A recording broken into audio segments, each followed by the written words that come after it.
यहाँ पर आपको देखिए ऑलरेडी हैव एन अकाउंट पर क्लिक करना होता है अगर आपने पहले से रजिस्टर किया हुआ है। क्रिएट एन अकाउंट अगर आप करते हैं तो आप यहाँ पर अकाउंट क्रिएट कर सकते हैं। मल्टीपल अकाउंट आपको क्रिएट नहीं करना, एक ही अकाउंट आपको क्रिएट करना होता है। अगर आपने एएलपी टेक्नीशियन के लिए आवेदन किया हुआ है तो आपको दोबारा से इसको आपको ज़रूरत नहीं है आपके रजिस्ट्रेशन करने की। अब यहाँ पर बेसिक जानकारी है 10 के अकॉर्डिंग आप अपना नाम, date of birth, gender, father name, mother name भर सकते हैं। आधार कार्ड नंबर आप दे सकते हैं। आधार कार्ड नहीं है उस कंडीशन में आप फ्रेंड्स यहाँ पर कोई भी वैलिड आईडी प्रूफ सेलेक्ट कर सकते हैं। मेल आईडी, मोबाइल नंबर आपको देना है, ओटीपी जनरेट करना है, पासवर्ड क्रिएट करना है और preview and create an account आपको कर लेना है। बेसिक स्टेप है आपके यहाँ पर रजिस्ट्रेशन करने का। और ध्यान रखिएगा इन जानकारी में आप एडिट नहीं कर पाएंगे, इसलिए यहाँ पर जो भी जानकारी आप फिल कर रहे हैं वो बिल्कुल सही से आप यहाँ पर फिल करें। इसके बाद फ्रेंड्स अप्लाई वाले सेक्शन पे ऑलरेडी हैव एन अकाउंट पर आपको जाना है। आपको फ्रेंड्स आपके मोबाइल नंबर या मेल आईडी और जो पासवर्ड आपने क्रिएट किया होगा वो डालकर आप लॉगिन कर सकते हैं। और अगर आप भूल गए हैं तो फॉरगेट पासवर्ड कर सकते हैं। आपको फ्रेंड्स पासवर्ड आपको दोबारा से जो है रीजनरेट करने का ऑप्शन मिल जाएगा। लॉगिन करने के बाद आपके सामने कुछ इस तरह का इंटरफेस यहाँ पर ओपन होता है और यहाँ पर ऑनलाइन एप्लीकेशन का ऑप्शन है। अब आप यहाँ पर देखिए चाहे तो एसआई के लिए, चाहे तो कांस्टेबल के लिए या दोनों के लिए आवेदन यहाँ पर कर सकते हैं। बस ये ध्यान रखिएगा फ्रेंड्स, आप दोनों के लिए अलग अलग आवेदन यहाँ पर करेंगे। आपको फ्रेंड्स उस ऑप्शन पर टिक करना है और उसके बाद नेक्स्ट स्टेप पर क्लिक कर देना है। अब यहाँ पर फ्रेंड्स देखिए आपका मैरिटल स्टेटस आपको सेलेक्ट करना होता है, रिलीजन, आपका mother tongue, choice of language क्या चाहिए आपको एग्जाम में, कोई भी विजिबल आइडेंटिफिकेशन मार्क। अब जैसा मैंने वीडियो के स्टार्टिंग में आपसे कहा आपका जो कास्ट सर्टिफिकेट है वो सेंट्रल गवर्नमेंट का होना चाहिए, तो वो आप सेलेक्ट करेंगे। सर्टिफिकेट नंबर क्या है, इशूइंग अथॉरिटी क्या है, तो आपका जो कास्ट सर्टिफिकेट होगा उस पर फ्रेंड्स इशूइंग अथॉरिटी आपको मिल जाएगा। अब देखिए इशूइंग अथॉरिटी अगर आपकी यहाँ पर मान लीजिए नहीं है तो आप इस ऑप्शन का जो है स्क्रीनशॉट ले लें और आपकी जो भी तहसील है वहाँ पर जाकर आप पूछ सकते हैं कि जो इशूइंग अथॉरिटी इसमें नहीं है उनके समकक्ष कौन सी इशूइंग अथॉरिटी आपकी वहाँ पर लगती है, उसके अकॉर्डिंग आप उस ऑप्शन को सेलेक्ट कर सकते हैं। इनमें आप गलती बिल्कुल ना करें, आप एक बार कंफर्म ज़रूर कर लें किसी से भी, जो भी आपके तहसील या तालुका जो भी आपकी लगती है कि उनकी समकक्ष या इक्विवेलेंट कौन सी जो है फ्रेंड्स इशूइंग अथॉरिटी है, तो उसके अकॉर्डिंग ही आप ऑप्शन को सेलेक्ट यहाँ पर करें। किस स्टेट ने इशू किया है, डेट ऑफ इशू क्या है, आपको फ्री ट्रेवलिंग पास अगर नहीं चाहिए तो आप सिंपली नो कर सकते हैं। उस कंडीशन में आपको कास्ट सर्टिफिकेट अपलोड करने की ज़रूरत नहीं होती। तो यहाँ पर क्लियर आपको यहाँ कहा गया है कि अगर आपको छूट चाहिए, मतलब आपको ट्रेवलिंग पास चाहिए, तो ही आपको यहाँ पर जो है यस करना है।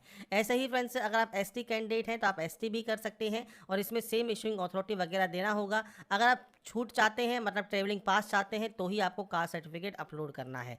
ओबीसी की कंडीशन में फ्रेंड्स यहाँ पर ओबीसी नॉन क्रीमी लेयर में आप आते हैं तो यस करेंगे, आई अंडरस्टैंड करेंगे, सर्टिफिकेट नंबर, इशूइंग अथॉरिटी और डेट ऑफ इशू आपको यहाँ पर देना होगा। और अगर फ्रेंड्स आप यहाँ पर नॉन क्रीमी लेयर में नहीं आते हैं, आप नो करेंगे और उसके बाद फ्रेंड्स आपका कोई भी ऑप्शन नहीं आएगा, क्योंकि नॉन क्रीमी लेयर में अगर आप नहीं आते हैं मतलब एनसीएल में नहीं आते हैं तो आपको कोई भी रिजर्वेशन यहाँ पर नहीं मिलता। इसके बाद फ्रेंड्स यहाँ पर देखिए आपको प्रेजेंट एड्रेस आपको पूरा देना है। मैंने सिर्फ डाटा सैंपल के तौर पर एंटर की हुई है। आपको फ्रेंड्स आपके अकॉर्डिंग डाटा को यहाँ एंटर करना है और उसके बाद नेक्स्ट स्टेप पर क्लिक कर देना है। इसके बाद फ्रेंड्स यहाँ पर देखिए अगर आप एक्स सर्विसमैन हैं तो यस या नो कर सकते हैं। पीएच कैंडिडेट हैं तो आपको सिंपली यहाँ पर नो ही रखना है। इसके बाद ईबीसी सर्टिफिकेट होल्डर हैं तो आप यहाँ पर यस या नो कर सकते हैं। बीपीएल कार्ड होल्डर हैं तो यस या नो कर सकते हैं। एम्प्लॉई हैं इंडियन रेलवेज में या करंट डिपार्टमेंट में, या फ्रेंड्स आपने अप्रेंटिसशिप किया हुआ है रेलवे से, तो आप यहाँ पर जानकारी दे सकते हैं। आपको फ्रेंड्स आपके अकाउंट की जानकारी भी यहाँ पर देनी होगी, तो आपका अकाउंट नंबर आपको यहाँ पर देना होता है, नीचे आईएफएससी कोड देना होता है, तो जो आपकी बैंक की पासबुक होती है उसमें देखकर आप यहाँ पर जानकारी दे सकते हैं।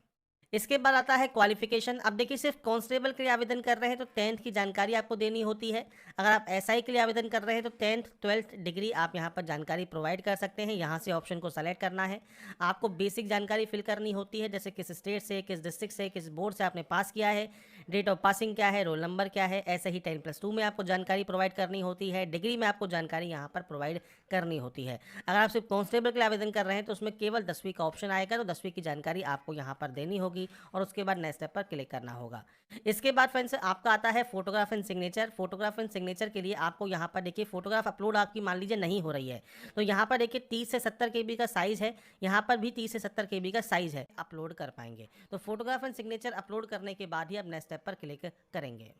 इसके बाद फ्रेंड्स आपको यहाँ पर प्लेस का नाम लिखना है, प्रीव्यू एप्लीकेशन करना है और उसके बाद फ्रेंड्स फॉर्म को सबमिट कर देना है और उसके बाद आपको पेमेंट करना है। पेमेंट आप कैसे कर सकते हैं, तो पेमेंट फ्रेंड्स आप किसी भी जो बैंक है उसके थ्रू कर सकते हैं। आपको पे नाउ का ऑप्शन मिलता है, आप इस पर क्लिक करेंगे। इसके बाद यहाँ पे आई एग्री करेंगे, उसके बाद प्रोसीड करेंगे और इसके बाद फ्रेंड्स आपको यहाँ पर देखिए कार्ड का ऑप्शन मिल जाएगा, नेट बैंकिंग का ऑप्शन मिल जाएगा, यूपीआई का ऑप्शन मिल जाएगा। तो फ्रेंड्स आप अपने अकॉर्डिंग जैसे भी पेमेंट करना चाहें। अब देखिए यूपीआई से आप पेमेंट करते हैं, यूपीआई क्यूआर कोड जनरेट करते हैं या यूपीआई आईडी आप देते हैं, उससे पेमेंट कर सकते हैं आप। बाकी नेट बैंकिंग या क्रेडिट कार्ड या डेबिट कार्ड से भी पेमेंट अपना कर सकते हैं।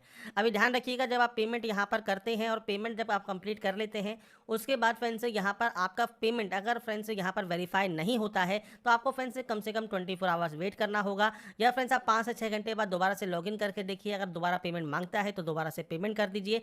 लास्ट डेट का वेट ना करें। और पेमेंट एक बार आपका जब वेरीफाई हो जाएगा, उसके बाद फ्रेंड्स आप अपना फाइनल प्रिंट आउट निकाल कर या सेव करके अपने पास रख पाएंगे। तो यहाँ पर फ्रेंड्स देखिए मैंने आपको जानकारी प्रोवाइड कर दी है। लास्ट डेट 14 मई 2024 है।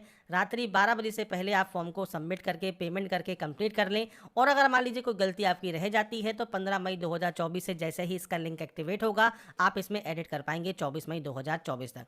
तो फ्रेंड्स अगर आपको हमारी अपडेट पसंद आई है तो लाइक सब्सक्राइब एंड शेयर जरूर कीजिए। बाकी की जानकारी के लिए ऐसे ही बने रहिए हमारे साथ, देखते रहिए हमारा यूट्यूब चैनल एला थैंक्स फॉर watching।